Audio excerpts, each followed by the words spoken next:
দিল্লিতে জেপি নাড্ডার সঙ্গে দিল্লিতে জেপি নাড্ডার সঙ্গে জরুরি বৈঠকে যাওয়ার আগে কলকাতা বিমানবন্দরে সাংবাদিকদের মুখোমুখি হয়েছিলেন বিজেপি রাজ্য সভাপতি শ্রমিক ভট্টাচার্য। কি বললেন তিনি শুনে নেব।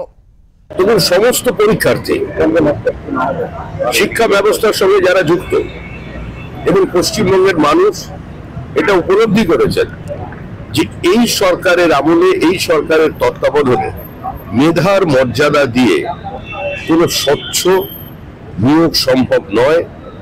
পরীক্ষা ব্যবস্থাকে সম্পূর্ণভাবে কলুষিত করে দিয়েছে তৃণমূল কংগ্রেস।